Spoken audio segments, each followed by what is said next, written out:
Welcome back to another edition of Sports Business Secrets. Today we're talking with head coach of Nevezis, David Gale. And for those who don't know David, he played college basketball at Loyola Chicago. And pretty much right after graduation, he started his coaching path and joined the Los Angeles Clippers organization. Next, he spent about 6 years with the Toronto Raptors. Then he was an assistant for the 76ers G League team. And in 2018, he moved across the water to be on staff at Porsche BBA, which is a part of Ludwigsburg's organization. And most recently, he's coming off his first season as the head coach of Nevezis in Lithuania. So welcome, David. Thanks for having me, man. I'm really happy to be here right now. Let's talk some basketball. We're excited to have you. So I usually like to have my guests start off with telling the audience a little bit about their upbringing. Maybe you can just talk about maybe when and how hoops started impacting your life. Sure. Well, I was born in LA in the 80s. So it's the prime time of Lakers Showtime right there. So the story my parents tell me is that at like 3 years old, I asked them to put up a hoop in the backyard. So right from the jump, it was basketball. And growing up, Magic Johnson was who I tried to emulate. And then Jason Kidd, my dad didn't play, but went to Berkeley. And so I was a big Cal fan. So I watched Jason Kidd. And, I really got into it and started playing when I was 7. And it's felt like what I've been meant to do the whole time. So, I don't think there was ever a time it wasn't basketball. That's awesome, man. I love it. Yeah, Jay Kidd, one of my personal favorites right there. That's great. And then underrated with kids these days. Nobody watches Jay Kidd anymore. I know. I think we got to get that train going again there. And so you played at Loyola Chicago. So what's it been like, watching the success of your alma mater the past few years? I mean, obviously not to downplay the times that you were there, but some of the recent national success the past couple of years must have had you pumped. It's been pretty unbelievable, to be honest. When I was there, we were picked to win the league, and it ended up it was the first run of Butler. So when Brad Stevens was an assistant coach at Butler, and they had AJ Graves and I can't even remember the point guard. But anyways, they took over and they beat us. My senior year, they beat us we played them 3 times. And in those 3 games, it was a total differential of 1 point. So it's been amazing to see Loyola. When they went to the Final Four was the year I was with Philadelphia. And I still remember, I flew back home. The season just ended right at the Final Four, and we were doing a walkthrough with my wife for our wedding. And I had a text from one of the people with the organization with the Sixers, and they said, if they make it to the finals, I'm buying you a ticket. And that was a little argument with my, fiance. But it's been amazing. It's been amazing, and they really are accepting of alumni. And so I got to go to my first game actually last year during All-Star Weekend in Chicago when I was there for Basketball Without Borders with Ariel Hakporti. I went to a Loyola Northern Illinois game, or Northern Iowa, sorry, and it was really great to just be back there and see everybody I hadn't seen in years, and it's pretty cool. It's pretty cool.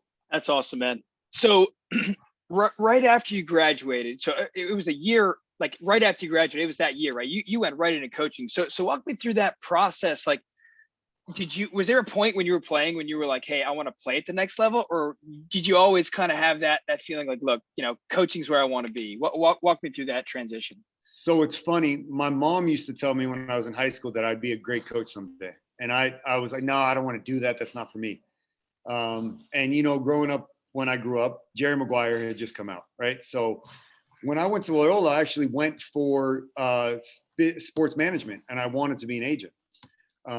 That was the plan. And so I didn't play a ton my last couple of years at Loyola. The coach that recruited me was fired. And so I kind of started to see the game from a different standpoint. I got really close with another name who's now on the national stage, Patrick Baldwin, who was one of my assistant coaches. And now his son is the number 3 player in the country. It was funny, when I was playing there, little Patrick Jr. was 4 years old running around the court. Now he's the number 3 player in the country. But I started to talk to him, and during the games I go kind of ask questions or give suggestions of things maybe we should do. And my best friend in college was Blake Schill, and we're still really close. Blake had a great career overseas. He's just finishing up. And so I would put him through workouts when we were seniors and kind of mess around with that side of it a bit. And then actually, like I said, I wanted to be an agent. So I interned at Wasserman the summer I got out of school. But I got really lucky through some connections. My sophomore, junior, and senior summers, I worked at the Vegas Summer League 3 of the first 4 years it started. So I got in when we had 10 interns instead of the 100 that they now have. And so I got really lucky through that connection to reconnect with Neil O'Shea, who was at that point the assistant GM with the Clippers, but had trained me when I was a 10-year-old kid. So he offered me an internship in the video room, and that's kind of what happened. And I realized right away how much I missed being with the team. And, you know, that's how I got to this point, basically. Just being around those people and grinding and working and seeing how it worked with you know, at that point we were a really veteran team with the Clippers with Mike Dunleavy. And, but yeah, it wasn't really planned. And through some, you know, different connections, I found myself back with the team and in the NBA and kind of the dream, you know, and figured it out from there. Yeah, no, and I'm glad you said at the end, you know, the hard work and grind too, because obviously it's apparent that in any industry you're in, you have to get a little bit lucky with timing. And obviously you put yourself in that situation, but it doesn't mean that you're not going to work hard. You're not going to grind through it, because it definitely, especially if you're in the sports business world, I mean, we all know that it involves a lot of the grind, no doubt. Yeah. I mean, look, I'll tell you the first, you know, we were talking before, the first 2 years I was there, it was $0, zero. And the NBA doesn't allow that anymore. But it was, you know, Donald Sterling was running the team, and we were one of the teams that paid $0 for an internship. I actually had to go sign up for a class at a junior college to make it seem as though I were a student still to have the internship I had. But yet the hours and the grind and all that was like you're a full-time employee. So I kind of realized early on that if you're going to stick and you really want to make this work, you have to be there, like, you know, you have to grind like you're the head coach. But that's still the case though. Okay, maybe now you're not making $0, but you know, you how do you differentiate yourself? You have to be willing to sacrifice that type of stuff. And right now, you know, internships, working essentially for free or for free, is the way that you have to get your foot in the door. So, and so, can you talk about a little bit, when you're with the Clippers, what were some of your like roles and responsibilities when you were in that internship, and then how did you kind of progress along? So it changed a little bit from the first year to the second year, but the first year we didn't even have a practice facility yet. So this was 2007, 08. So we were still training out of basically like a 24-hour fitness type place for practicing. And then all the other operations were at Staples Center. So most of the time I was at Staples Center, and my main responsibilities were doing college edits to prep for the draft. So I was working directly for the GM and assistant GM and scouts and all that. So it was just a ton of video, like a ton of video that first year. And then year 2, we built the brand new facility in Playa Vista. And so everybody was under one roof. And so at that point, it changed a little bit. You know, I had playing experience. And so they moved me more. I was on the court before practice. I was doing more of the NBA breakdowns, the game film, you know, preparing stuff for the coaching staff. And post-practice on the court as well. And then, you know, when you're the intern in the video room, if you finish your work, you get to be on the sideline of practice with a towel ready to wipe up the sweat off the court, or you're up top filming practice with the joystick, or you're in the video room prepping film for the coaches' computers. So when they finish practice, they can just pick up their computer and leave, and they're already loaded up with everything from the night before for their scouts. And so it's a vast array of different things, but you're kind of doing everything. Make sure the coaches have what they need, make sure the GM has what he needs, make sure the players get what they need. And you're first one in the door. You know, you want to be, when the coach walks in, you want to already be there. Right. When the head video guy walks in, you want to already be there. So I like I said, I kind of learned that early on, like, and it really was instilled with my parents, like, say yes until you have to say no, really, you know, just keep saying yes. And you hope that good things pay off eventually for you. So, yeah, that was basically whatever they asked, I was there for. Right. Adding value any way you can and just being a sponge. And then, so So what was it's always interesting to hear the transition of a coach's career, whether in the pros or in college. When you were ready to take that next step, how did you get yourself into a position to jump to the Raptors? I mean, was it just through networking? Was it through, applying and interviewing, or how did that process work for you? So again, time and opportunity, right? Being in the right place at the right time with the right opportunity presenting itself. So after year 2, the assistant video coordinator got an opportunity to take this internship program with the Spurs. And the Spurs at that point were, still really, but like at that point, it was like the height of the Spurs. So he left a paid position to go take this role. And it's like a 2-year thing. So when he left, I moved into the assistant role. And all of a sudden my responsibilities got bigger and they view you differently and everything changed. And then when the lockout hit, going back to my internship at Summer League, everybody knows Warren Legary kind of is in charge of Summer League. So I had gotten in early. So as a young guy, Warren kind of looks after the guys who have come up. As long as you work hard for him, he's going to help you out. Obviously he wasn't my agent, but he helped me. So he represented Dwayne Casey. Dwayne Casey needed a video guy in Toronto, and that's the connection right there. And I was kind of told by the people with the Clippers, you have to take this opportunity. Like it's going to be a step up for you. And so you have to take calculated risks in this business. And, I was home. We had Blake Griffin. We had DeAndre Jordan, Eric Gordon. Everything was going from being a bad team to a good team. But when your bosses tell you have to take it, you have to trust them and take it. So that's how I ended up in Toronto. It was the lockout season. And I moved there December 1st. The training camp started December 10th, and we were rolling. And the next thing you know, I was in Canada for 6 years. Wow. 7 years, really. I lived there for 7. I was with the team for 6. Wow. So I married a Canadian girl. That's why I was there for 7. There you go. So when you shipped to the Raptors, what were some of the responsibility changes? I mean, was it a lot of the same, or did you have a completely new role that you had to kind of relearn? It was a more responsibility. Like I think it was discussed when I took the job that I could be on the court, and that I had done some advanced scouting. So really, as soon as I got there, they asked me if I would get in the car and drive to Cleveland and go advance scout a game. So boom, I was like, look, with the Clippers, I was going to Staples to watch Laker games just to learn it. Here they were like, go there, get it done, do the work. We'll pay for all the expenses. So opportunities like that presented themselves a lot where I could go to Detroit or I could go to Cleveland. And it was a lot of driving again. Like I would drive there, go to the game, drive back the same night. It's a 3.5 hour drive. You're trying to stay awake the whole way there. And then you've got to type up the plays and give it to the coach. But it's, again, you're just trying to get to another step up. So there was that added responsibility to give me. I'd also was on the court a lot more.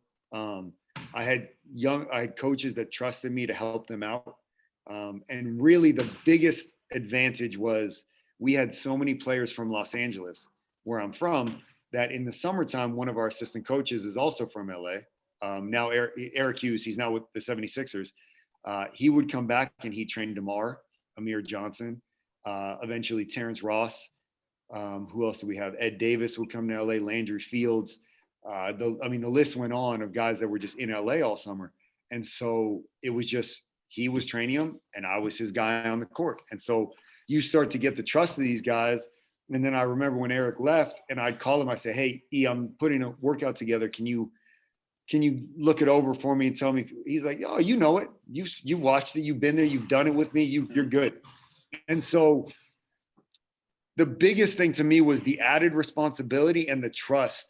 And I tell people this a lot, and I've told Dwayne Casey this, like when he gave me the belief, when he believed in me and told me I was doing a good job, every time he'd say, you got it, you know what you're doing a great job, it builds your own confidence. And when the people above you give you that belief that that they believe that you know what you're doing, I mean, it's like positive reinforcement it's priceless. It's priceless. That's huge, man. I talk about that a lot. I mean, anytime that I can give a word of encouragement to someone, like it means the entire world, because a lot of times it's a pressure filled business, and so like you ask yourself, like, man, am I doing the right thing? Like, am I? But you are. You are. And on that topic, so go these ahead. people. I was just gonna say, these people don't. To them, it's not. Maybe they realize what they're doing, maybe they don't. But I think then when you let them know how much that helped you, they realize what they did, but it's so easy to just give that word of encouragement. And it, like you said, it just goes so far. Yeah. Yes. No, you're right. 100%. And then one thing that I noted here that you said is taking calculated risks. So one of the transitions for you that was definitely a big calculated risk, and I don't want to skip over the rest of your coaching stops, and I know you're with 76ers as well, but the big calculated risk for you was to head overseas. And so walk me through that process on how that opportunity presented itself and what was going through your mind on, like, hey, you almost have to start over and take a couple steps back. I think just to jump back one step, the first calculated risk for me was actually leaving. I was on the second row of the bench with the Raptors, and we were in the playoffs. And I asked to go to the 905. So looking back on it, was it the right move? Was it not the right move? To be honest, I don't know, but I know I wouldn't be the coach I am today if I hadn't done that. Maybe I'd still be in the NBA sitting on the bench with Nick Nurse right now. I don't know. But I know I wouldn't have gained the knowledge. I wouldn't gain the experience. I wouldn't have gained the confidence in myself had I not gone to the 905 route. So again, that was a calculated risk. And I had a lot of people in the organization telling me, if you want to be a coach, you have to go coach. Like you can be a video/player development, but until you are a coach, people they look at you different. So that was the first one. So if we want, we can go back to that. But the overseas thing, really, I did 1 year with Delaware. And then, not to get too deep into it, but there were changes made in the front office with the people who brought me in. That was 2018. So anyone listening to this, you can go back. You can see what I'm talking about. Brian Colangelo, I love him. He's taken care of me along the way. But when he was let go, I was let go as well. So it was kind of, I had been through that grind of like, man, I went from Toronto to Delaware, and now things changed again. And Billy Bano, who anyone who knows him is one of the greatest human beings in the world. I was sitting with him, talking to him about maybe an opportunity with Indiana, and he brought up this opportunity in Germany. And he said, because it's Billy Bano, he said, I think it's coaching the national team. I'm not sure. And he was way off on that one. But I texted my wife right away and I said, hey, what do you think about going to Germany? And she said, Germany would be beautiful for a year or two. So as soon as I knew she was on board, I called the coach. Within a week, we talked, and it was an first opportunity to be a head coach. It was a U19 team, but it was with a future NBA prospect who I've now been with for the last 3 years. And the kid's like a son to me. So the doors that open for you, you can never predict where it's going to lead you, especially in the sports world. But so it was an opportunity to be a head coach and kind of diversify my resume. There's so many guys now in the G League and college coaching that are just grinding, and nothing stands out on that resume. And so to me, it was, you know what, I could jump to another G League team and then maybe get lucky, and I don't know, but this thing came up, and I just said, hey, let me change the narrative I left Toronto, now I left Delaware. Let me change the narrative. I don't want to jump from team to team to team and be stuck in the G League and 6-month contracts and trying to figure out where I'm living and all that. So I did some research. Kobe Carl, actually, who I played AAU ball with when we were younger, I called him because he had played for this team. Frank Robinson, who I'm now working with here at the district in LA, he played for this team. So I made some calls. Bryce Taylor, who I grew up with as well, like all these guys who have played overseas. And they said, yeah, I mean, look, the city's great, the club's great, historically it's good. Plus, I had an NBA prospect that I could mold. So again, I say, you know what? Hey, the worst thing that happens is I go over there for a year or 2 years. I have an interesting opportunity and a life experience, and I try and come back after that. And best case scenario is I just make this European coaching career out of it. So it was an unbelievable opportunity, really. I can't thank John Patrick enough for giving me my first opportunity to be a head coach, because all these young coaches out there, you just need the chance. You just need, someone needs to believe in you to give you a head coaching opportunity. And he did. And I took it and I ran with it. So yeah, I mean, with coaching, with playing, with being an agent, you just need that one door to open and get that one opportunity, because you're right. At the end of the day, it's oversaturated. Everyone wants to be a coach. Everyone wants to be a player. Everyone wants to be an agent. So how do you differentiate yourself? And that's why, you know, I have a lot of respect for guys like yourself that say, look, let me switch it up. It's going to be a step back in some aspect, but it's going to allow me to open other doors that would have never been opened otherwise if I didn't switch. Absolutely. Look, at that point, I had done 4 or 5 head coaching interviews in the G League. The first question they all asked, do you have head coaching experience?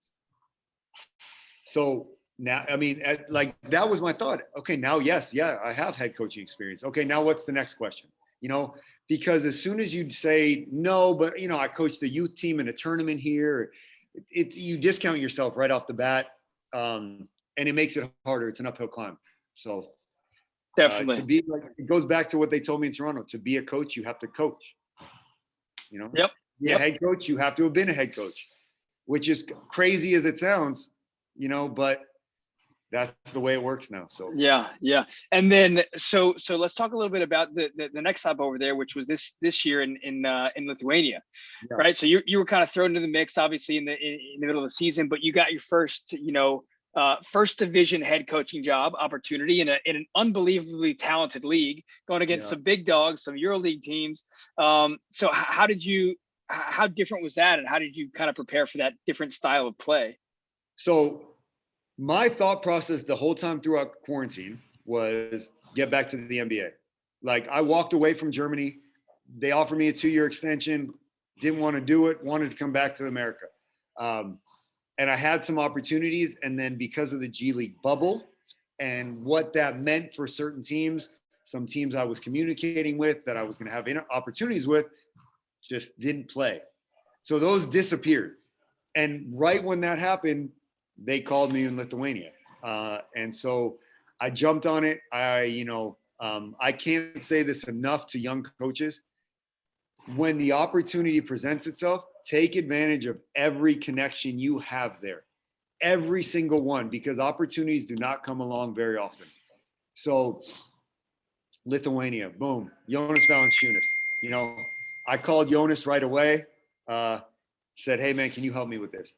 I called another Lithuanian guy that I coached in Germany, asked him to help me out with this. I pushed all the spaces I could possibly push to get this job. So you said, how did I prepare for it? I watched a lot of film. I had, from the time they did the first interview with me to the time I landed in Lithuania, it was 6 days. So not a lot of time to prepare. So I watched as much film as I possibly could. I put together I had a lot of stuff prepared already from coaching in Germany. That was just cultural stuff, excuse me. And I had my ideas of what I wanted to do to go in and change the culture. And so that was my first step, like come in, here's what I'm going to do, change the culture. We're going to, they asked me to focus on certain things that they didn't like about the previous coach. So it was, go in, change the ideas of what we're doing, more free flowing, more open spacing, all that stuff. I know if I were going back and doing it again, I would have kept a couple things from the previous coach, because as I've heard from some NBA coaches who are new coaches this year, they've come in and said, no, it's this way. Forget about last year. We're not doing last year, this and that. And it immediately, like some players jump on board and some are like, yeah, but this worked, like this was our identity a little bit. So I would have kept a couple of those things. I think it would have made the transition easier. And I think, not to say anything about what I didn't do right, but the league was much tougher than I anticipated. Let's say that, because Germany is up and down. It's physical, it's spacing, it's more American a little bit, still European, but more American. And you get to Lithuania and it is, I was not ready for the difference between Eastern Europe and Western Europe. It is old school, grind it out, find the mismatch, throw it inside. Oh, they're playing you this way. We're running these two plays. We're going to kill them on these two plays, and we're going to play in the half court. Mm-hmm. We're going to slow it down. And so I wasn't really truly prepared for that. And then the other thing was the older guys are better than you anticipate. You see them on film and then you see them in person. You're like, man, this guy's smart. The league is really, really, really smart. Yeah. So there were those things that, I probably could have done a better job, but coming in mid-season with that quick a turnaround, it's difficult. I don't envy anybody who takes over mid-season. It is very tough. Right. I've talked to Will Voigt about it a little bit. It's really difficult. It's funny. I the first time that I ever went to Lithuania, I visited Žalgiris, and I visited. Obviously, I went to the EuroLeague team practice, but I went to like the academy teams, and it was mind blowing. There you have these 14, 15-year-olds that, first of all, are absolutely, I don't know what they're feeding them over there, but they're huge, right? They're physical, and it's a different style of basketball you've never seen before that you wouldn't imagine if you saw, a middle school game here in the States, right? And so I try to tell people, like, it's just different out there. It's just, especially in Lithuania, it's religion. It's, you growing up, if you're a basketball player, you are a basketball player 24/7. You're learning the game, you're studying the game, you're getting your body right here. It's crazy. So I know where you're coming from. It's crazy. Look, when you say it that way, it's really funny. Linus Kleiza played for the Raptors when I first got there. And then the year before I came to Lithuania, he was the GM of Rytas. So when I first got there, he sent me congratulations, all this. And then it was like 3 games in, and I had 2 newspapers, 3 magazines that wrote articles. Because like I told you, I think I was the first American maybe ever to coach in that league. And he sent me a message. He said, hey, win a game before you do all this stuff. I said, hey, man, it's not me. But that's their mindset over there. We lost the game to Žalgiris by 30. And we had 8 players. It was COVID. They were full strength. It was a tough game. I had a fan comment on not that I read these comments, but I was looking at our team's Instagram and wrote, I hope you get COVID. And I was like, holy, this is where we are. Oh my gosh. Lithuania, it is religion, and they don't care who you are or what you're doing. You have to win.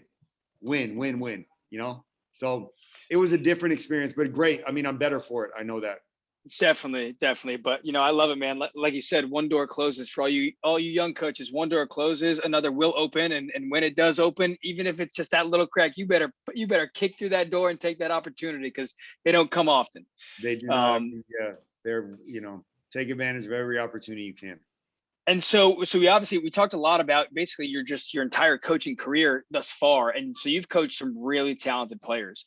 So if you can zero in on one trait or a couple of traits that like the most successful guys that you've coached had, whether it's on court skill set traits or character traits, like what would you zero in on a couple of those traits to be?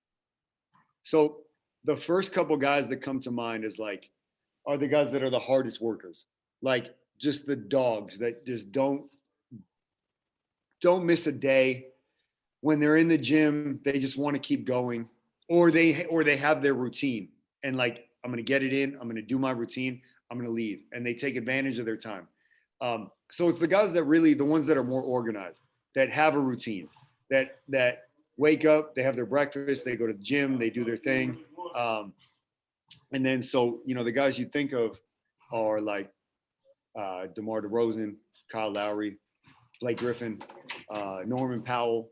Like Norm's one of the hardest workers I've been around. One of the young kids now in Lithuania, the Italian kid, Abramo Sanka, who will end up in the NBA just because he works. He just does. There's no quitting the kid. And so on court, they get their work in always. They always get to the gym. They always do their job. They always go hard. and they make sure they get the most out of themselves on the court. Off the court, those same guys study the game. I mean, they go home, they have their routine. Like I said, so the professional guys, they have personal chefs. They know when they're waking up, they take care of their bodies. And then at nighttime, like DeMar is the best example of this, and Abramo, really. Those two guys, I've never seen guys like this. They go home and every night they watch basketball. Something. They're on YouTube. They're DeMar used to Google Gary Payton, and he'd come in and want to work on something that Gary Payton did.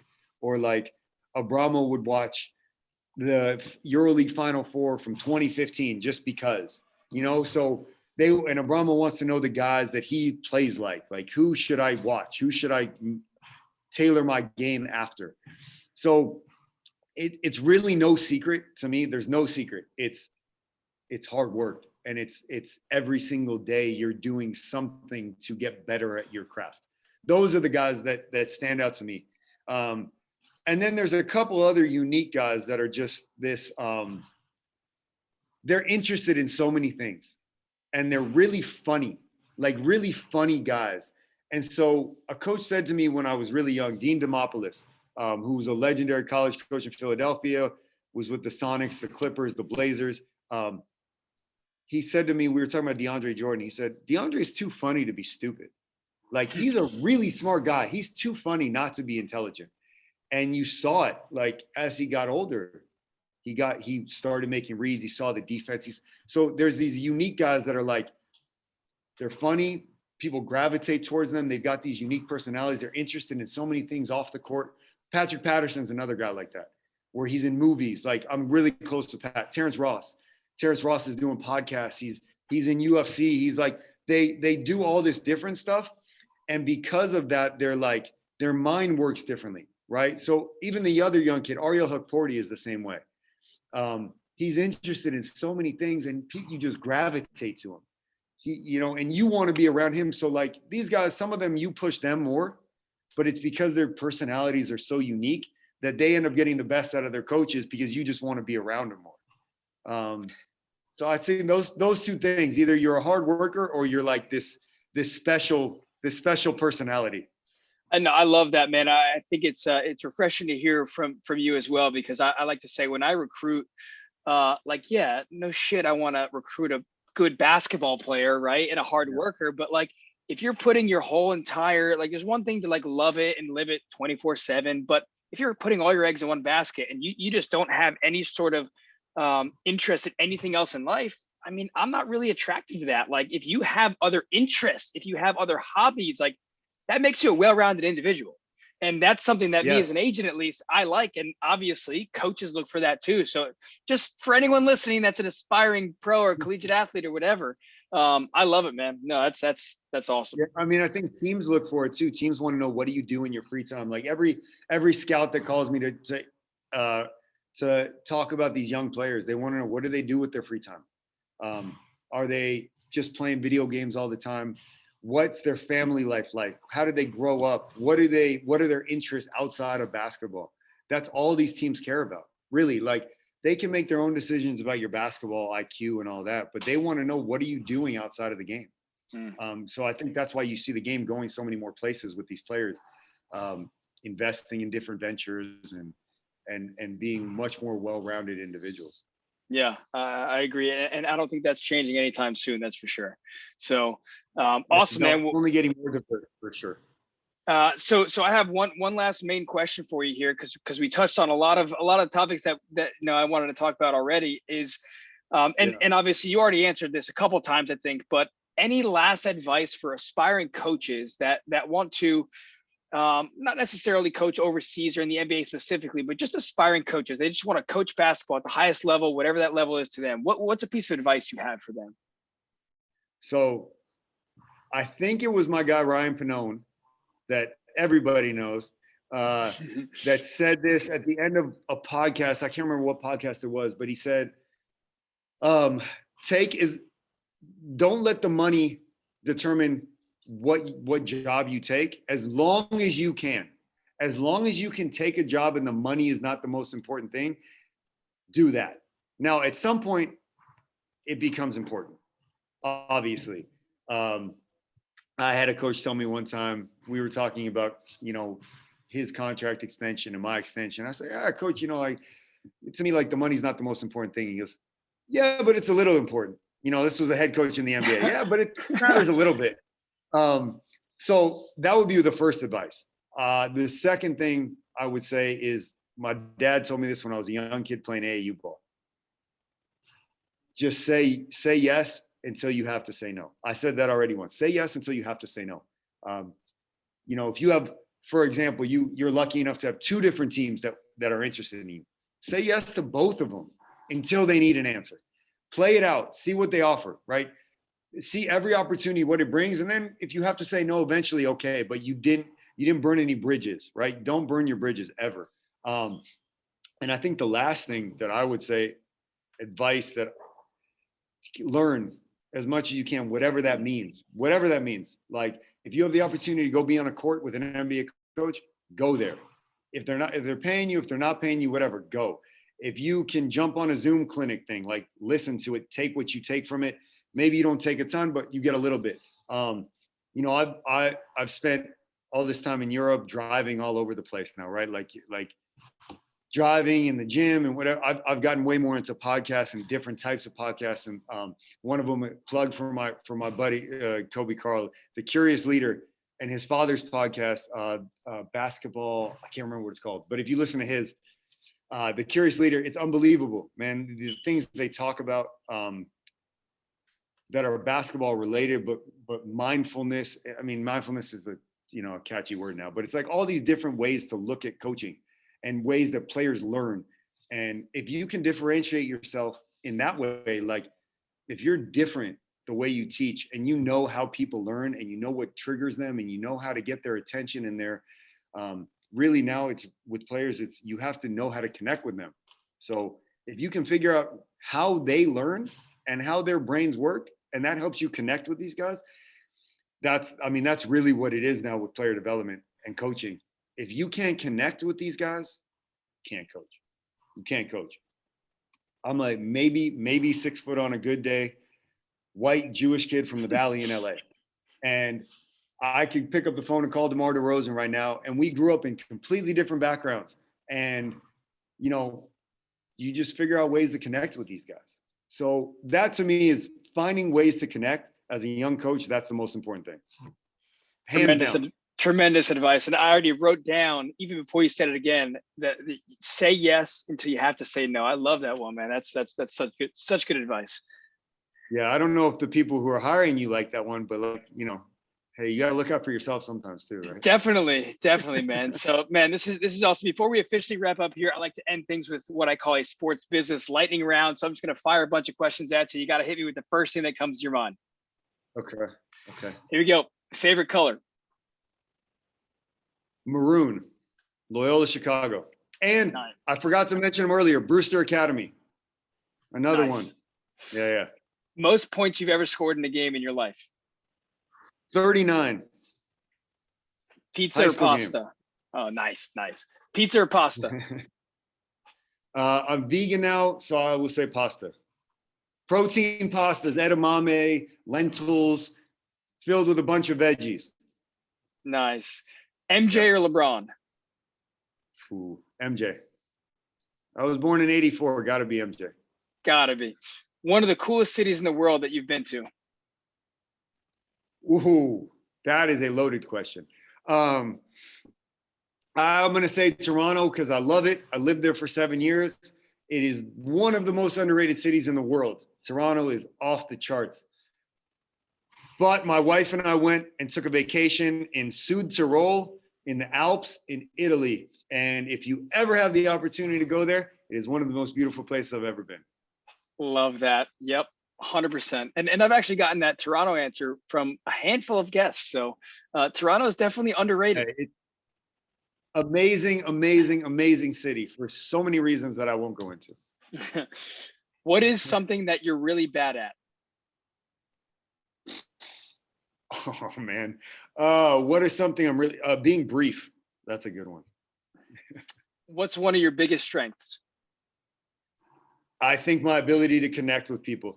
I think it's really I've used this a couple of times. My mother calls it the gift of gab that you have as a Jew. So just connecting people all over the place. Like I can go anywhere, almost anywhere in the world, and find a way to know somebody there. I love And that. in our business, it's really important. Yes, it is. It's very valuable. Who are three people that have helped you tremendously in your life? I'm going to glaze over my parents because that's an obvious answer. Yep. So I've already mentioned him once, Billy Bano. Unbelievable human being. Eric Hughes, one of the best people in the world. And I got to pick a third. Man, that's really tough. I know it's tough. That's a really tough one. Man, the third person, because I'm going to feel bad for leaving people out.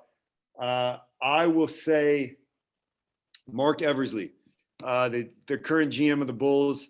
I was with him in Toronto. I was with him in Philadelphia. And now we converse regularly. And for whatever reason, he looks out for me. So I'd say those three guys really, and I left out Jesse Mermis. I'm sorry, Jess.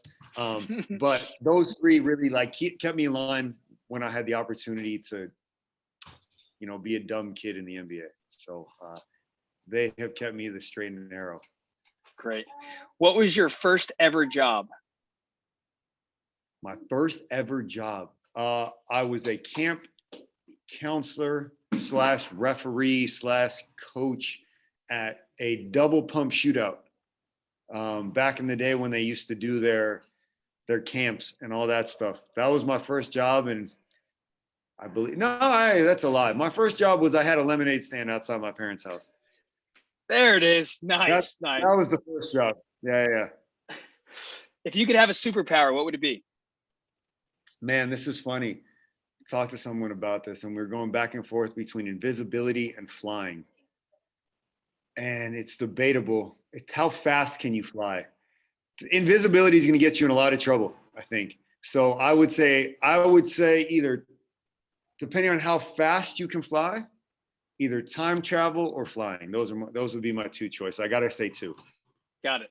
Back to the Future is like my favorite movie. So, Fair enough. All right, last two here. If you could trade jobs with anyone in any industry for 1 week just to live life in their shoes, who would that be? That's a good question. That's actually these are good, man. Anybody in any industry. I would have to say I'd want to trade with like a CEO of some major company, right? Like just to see all the things, all the people they had. Like you think, okay, I'm going to give an easy one. I would trade spots with like Jay-Z, right? Because he controls so many different platforms and different people, and so many people rely on him. And he runs so many things, right?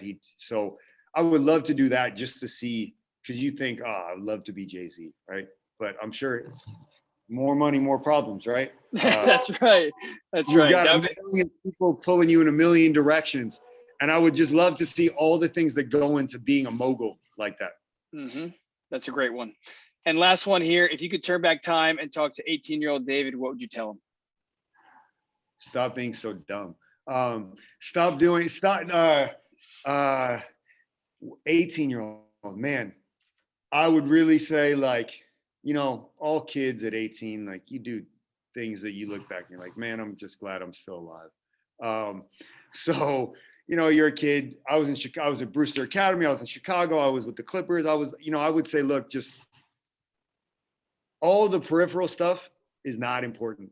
At the end of the day, going out with girls, hanging out with friends, going to the party, like all that stuff, it's fun and it's a life experience and I don't regret it. But if I could go back and do it all over again, I would probably be a little more focused and forget all that peripheral stuff. And you never know maybe I'd end up at the same exact place with less life experience. But I think it's really hard as a kid to know that those outside things, as fun as they are, to listen to your parents and let them tell you all that stuff didn't really matter. Experience, age and experience are a hell of a thing. And I'm only 36. So I can only imagine, 18 years that was 18 years ago. 18 years from now, what I would say to that answer, but that would be my suggestion, my advice. Forget all that outside stuff, all that outside noise, because it's just noise. That's great. Well, if podcasts are still a thing with technology in 18 years, I might have to get you on again and ask that same question. Hey, in 18 years, we might be Jay-Z and running our own, a million different companies and moguls ourselves. So who knows? Yes, sir. I love that. I love that. Well, man, this was amazing. I really appreciate you coming on. I mean, there was just a ton of gems in here. I hope the listeners were taking notes. I appreciate all your time. I appreciate our relationship and getting to know you a little bit better over the last year or two. Yeah, I'm excited to kind of see what's next for you. And hopefully, I'll be out in LA soon and come check out some workouts, man. Yeah, I would say anyone listening to this, check out the district and the district field house if you're in LA. SoCal Hoops, classic 1997. I got it from, shameless plug there. But yeah, I thank you for having me, man. It's been fun. All the, things like this are always fun. Just to, like, you made me think about some things with that lightning round right there. That was good. I'm glad, man. Yeah, we'll make sure to tag SoCal Hoops and drive people there, because they definitely need to check out what you guys have going on there. And yeah, hopefully we'll talk to you soon here, man. Yeah, thanks, Kevin.